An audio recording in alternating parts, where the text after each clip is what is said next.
Imagine a community where no one dreamed the impossible, or no one had passion. Imagine a place where no one had drive to achieve anything. Imagine a place where no one believed in themselves. It sounds like a pretty sad place to me, and there's something essential missing. But what is it? It's leadership. Leadership is not in that community. Without leadership, life is painful and lackluster. There isn't vision, and there isn't a goal. There are many different standards of leadership, many different styles, many different ways to go about it. But how is leadership defined? Hi, my name is Julia Mills, and today I want to talk to you about what leadership is. Over the last decade, leadership has been written about and defined more than it ever has been before. First of all, leadership is hard to define. I want to make that point very clear to you. It's hard to define. But Kevin Krause, New York Times best-selling author and speaker on leadership, wrote an article about what leadership is. He gives many examples of what leadership is not, and that is healthy to go over. First of all, it's not seniority, it's not title, it's not personality, and it's not management. Leadership can be found in many of those places, but that is not what it is defined by. Just because someone's in those positions does not mean they're a leader or have leadership capabilities. Leadership can be grown and developed, exercised in many different ways.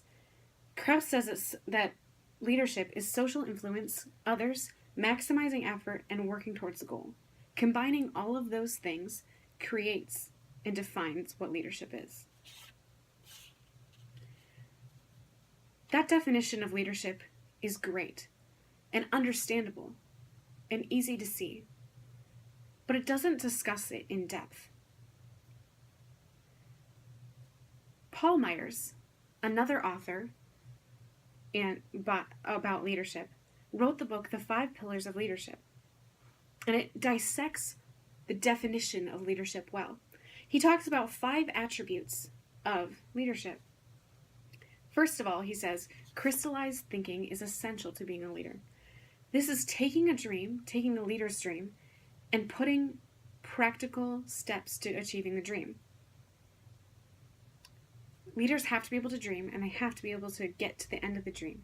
So crystallizing your thought is putting action to your words.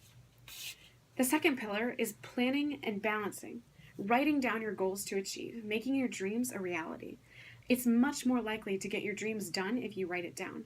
If I wanted to be a marathon runner, I would need to write down how much mileage I would get per week. That's an example of planning and balancing. Number 3, you'd have to have passion and desire.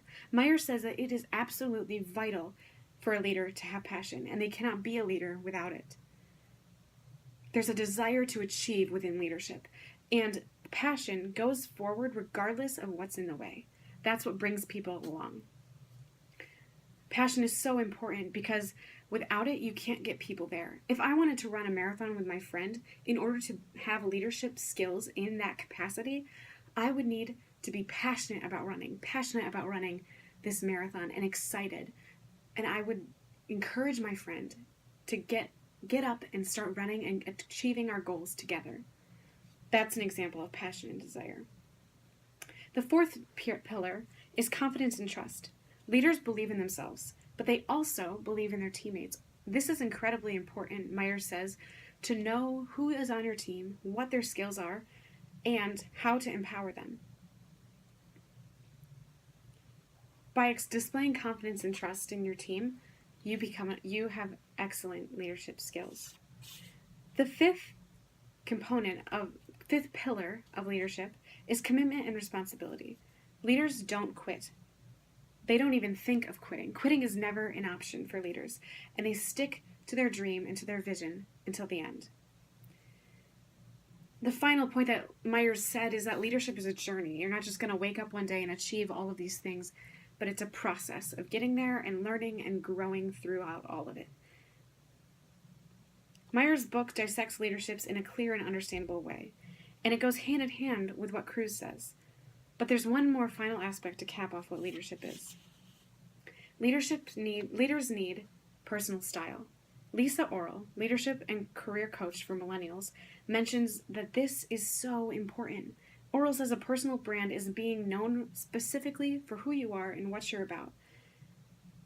And it's essential because it brings clarity to your followers and to the leader themselves. If you don't create your brand, someone else will for you, and that could be inaccurate to who you are. Leaders understand self, and it brings clarity to followers when they have their personal brand. So, what is leadership? It can be defined in many ways, and over the last decade, leadership has been written about and defined more than it ever has been before. Kruse, Myers, and Oral all write proficiently about different aspects of being a leader. When you add them all together, it gives a clear description of what it is.